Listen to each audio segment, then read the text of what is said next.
रजो धर्म धारण करने वाली नारी,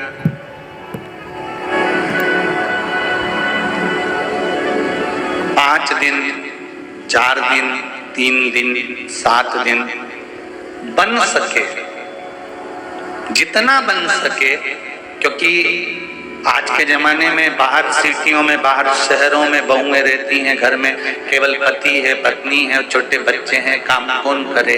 तो माताएं उस समय पर भी भोजन का निर्माण कर लेती हैं, बना लेती हैं और पति को खिला देती हैं। ये श्रेष्ठ नहीं।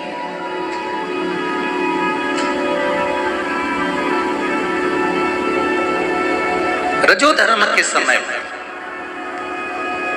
जिस समय पर ब्राह्मण हत्या लगी हुई होती है, ब्राह्मण हत्या का समय होता है, ब्राह्मण हत्या का उस समय पर रजो धर्म का समय होता है। उस समय प्रयास करें कि भगवान की जो पूजन हम कर रहे होते हैं, भोजन का निर्माण हम कर रहे होते हैं, वो हम ना करें।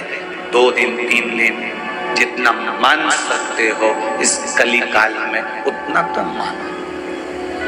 5 दिन, 3 दिन, 4 दिन, जैसा मान सकते हो उतना मानो।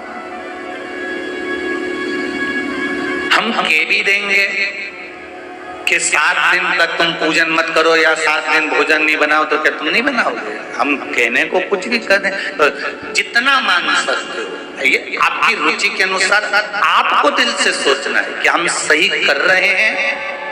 उस समय पर हमें भोजन का निर्माण करना चाहिए क्या? नहीं, ये आपका दिल कहना चाहिए, आपका हृदय कहना चाहिए। अब एक प्रश्न आता है, पशुपतिनाथ का व्रत करने वाली माताएं जब पशुपतिनाथ का व्रत करती हैं तो बीच में रजो धर्म का समय आ जाता है। उस समय पर पशुपति व्रत करना चाहिए कि नहीं करना चाहिए? शिव महापुराण की कथा कहती है, और पहले भी आपको कहा, शंकर जी के मंदिर नहीं जाओगे, दिए नहीं लगाओगे, प्रसाद के 3 हिस्से नहीं करोगे, और उस दिन शंकर के मंदिर में जाकर पूजन नहीं करोगे। हाँ, व्रत रखना पड़ेगा। एक समय भोजन जो आप करते आए हो, ये हो सकता है कि शाम का भोजन तुम सुबह कर सकते हो, पर नियम उसका क्रम न टूटे, इसलिए व्रत रखना जरूरी होता है, उसमें पूजन नहीं। अब एक प्रश्न और खड़ा हो जाता है, शायद कल के उस पृष्ठ पर होगा, ध्यान नहीं आ रहा है, कि रजो धर्म के समय पर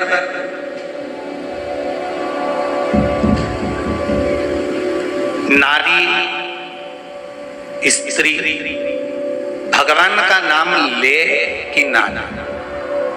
और रजो धर्म के समय पर एकादशी पड़ जाती है, कभी तीज पड़ जाती है, कभी चतुर्थी पड़ जाती है, कभी कोई बड़ा त्योहार पड़ जाता है जिसमें व्रत करना स्त्री को बहुत जरूरी होता है, तो वो व्रत करे कि ना करे?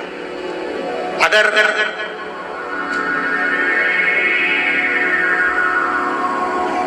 उमा संहिता को देखा जाए तो उमा संहिता को अगर हम पढ़ते हैं तो उसके अंतर्गत आपको अगर वर्णन मिलेगा तो उसमें ये लिखा हुआ है कि नारी का रजो धर्म के समय पर यदि कोई व्रत करता है और व्रत का उपवास करना जरूरी होता है तो नारी उस व्रत को कर सकती है। इसका फल मिलेगा कि नहीं मिलेगा?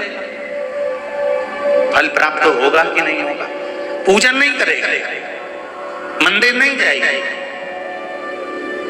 पूजन के उस मंडप में नहीं बैठेगा,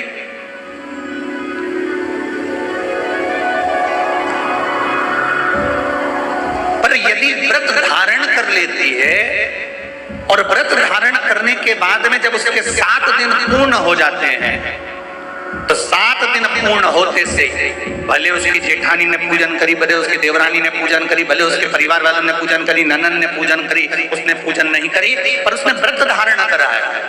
और व्रत धारण करा तो 7 दिन जैसे पूर्ण होते हैं, परिवार का व्यक्ति जिस तीज की पूजन को, चतुर्थी की पूजन को, छठ की पूजन को, सप्तमी की पूजन को, नवमी की पूजन को कर रहा होता है, उस पूजन का फल 7 दिन बाद इसके खाते में भी आ ही जाता है, अगर व्रत रखती है।